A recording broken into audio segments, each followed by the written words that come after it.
Hi everybody, this is Dr. Blevins with Enilda Clinic at enildaclinic.com. Today I'm going to talk about video games.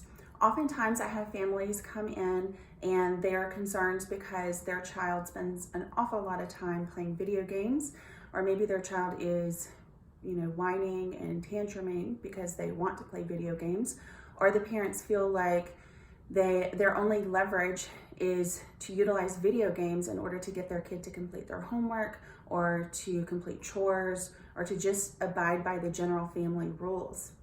And so today I want to talk through some of the pros and cons of video games and maybe how you can think about yourself as the leader of the family and how you can take back some control of the video game dynamic in your home. Okay, so first off, let's talk about when you might define video games as a problem. Video games provide an awful lot of positive things in our life. They definitely provide opportunity for children to become familiar with technology. As technology advances, our younger generations are often the most familiar ones with it. And so video games definitely give that chance for kids to become familiar. Another great thing about video games recently is they allow for team building. And so as our kids are aging up into the workforce, oftentimes they're super familiar with that teleconnection and communication that is needed to be effective in a team building environment. Oftentimes you're also working just on your mental flexibility and problem solving skills. So this isn't a video to down video games, but it is a video to look at how video games might fit into your life or your child's life overall. And so what might be the symptoms or signs that a video game is becoming too much in your kid's life? So these are the things that I often hear. One would be that my child is staying up way too late playing video games. Sometimes when the child's staying up too late, it's really hard for them to get up in the morning and attend school or to be at school on time. Sometimes they're sacrificing their homework or study time in order to play video games. Sometimes they're sacrificing other opportunities to socialize in order to play video games. And so their actual social skills are pretty limited to the context of typing out a response. And of course, those typed out responses are shorthand lingo that's used on the video games. And so what we do see is that then in the workforce, there's a lack of social skills. And I say we do see it, I say that anecdotally. I know it's something that's often talked about. And then another thing that oftentimes my families are talking about is that it's really hard to get their child to come spend time with the family and to detach from the video game to do something that might be just less entertaining. So maybe just playing a board game together or having dinner together or even doing a chore together, like washing the dishes and loading the dishwasher.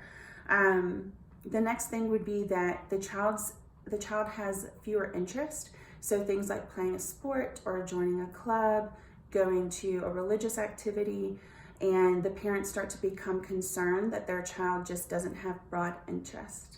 And so these might be some of the things that you see that allow you to identify when and if a video game or gaming activity in general is becoming too prominent in your child's life.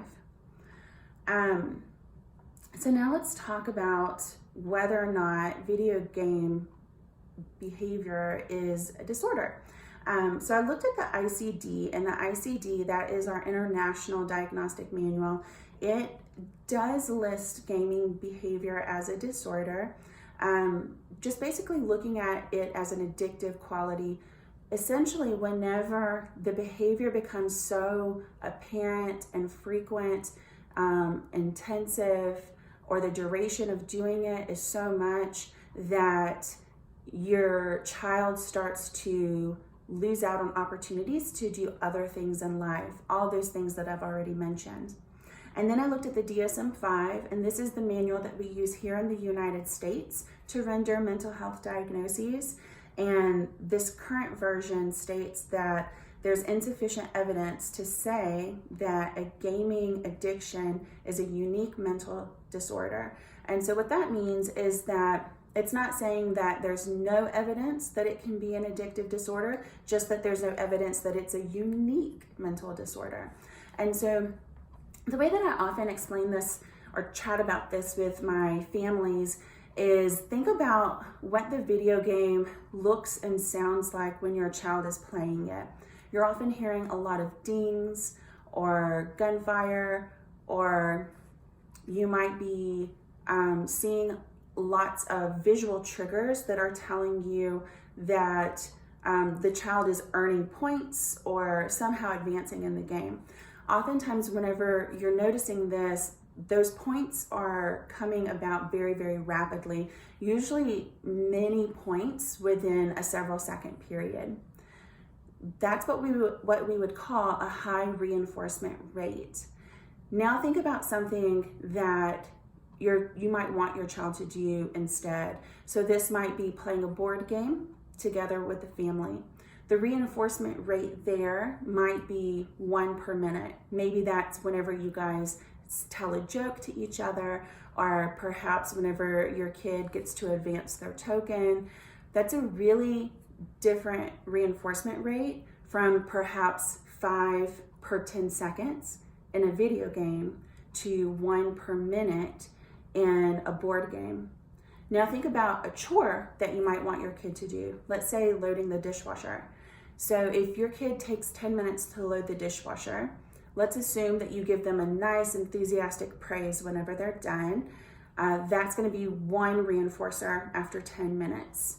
And so we're comparing a rate of 5 in 5 seconds to 1 in 1 minute to 1 in 10 minutes.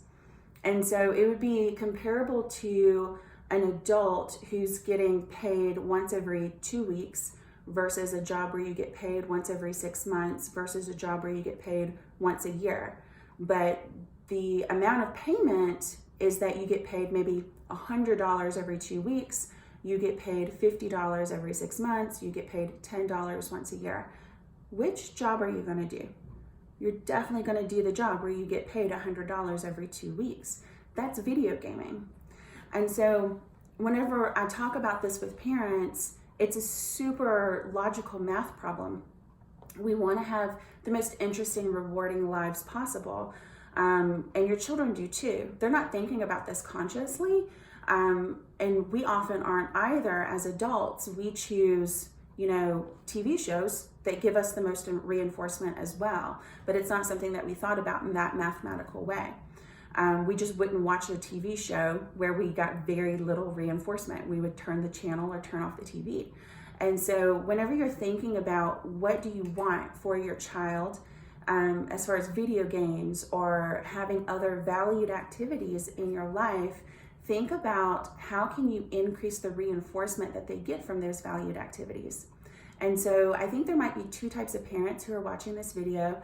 There is the parent who's saying, gosh, we're already in the thick of this, and my kid loves video games, might be a little obsessed with video games, and what do I do moving forward? And then there's the parent who might have a pretty young kid and says, okay, I have an opportunity to be intentional about what types of activities my kid picks up across their life. And so I think that for both of you guys, you're kind of looking at what kinds of activities do you put intentionally in their day and in their week, and how do you offer reinforcement paired with those activities? In the beginning, you're probably going to have to give a lot of praise, a lot of reinforcement, a lot of hugs, a lot of high fives. Make it super rewarding so that your kid really enjoys it. And then over time, your child will probably pick up on the value and have an intrinsic value in themselves and not need so much of that external reward in order to really love doing it. And so you can think about this like hobbies. Like if you really love fishing, in the beginning, you might be giving a lot of encouragement to your child whenever you're going fishing. You might be kind of giving them encouragement through every little thing, checking on them every few minutes. But over time, as they get older, that will probably fade quite a bit, and they will intrinsically value the act of fishing, and even value the act of fishing with you. And so you can do this with any activity you want. You can expose your kid to any type of leisure activity, work activity, social activity that you want to. And video games is just one activity among many. I think once we kind of put it in perspective that this just happens to be the activity that's been chosen by the family, then you can actually choose so many other activities too. It's just about pairing it with the reinforcement. Now, for those families that are already in the thick of it and your kid already has a really strong preference for video games, it's going to be harder because your kid really wants that high level of reinforcement.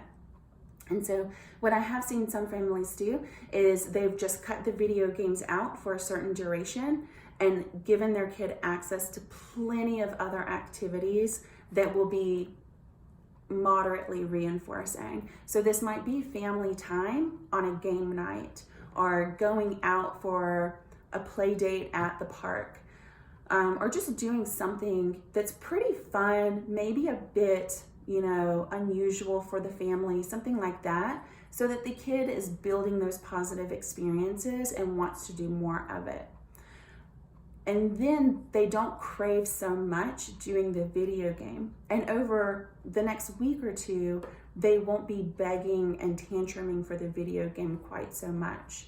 But this does require the parent to be pretty strong. It also requires the parent to be able to model going without the video game themselves.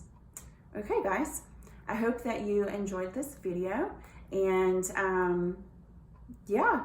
always go to EnildaClinic.com if you want to see any more learning videos, and I will see you next time.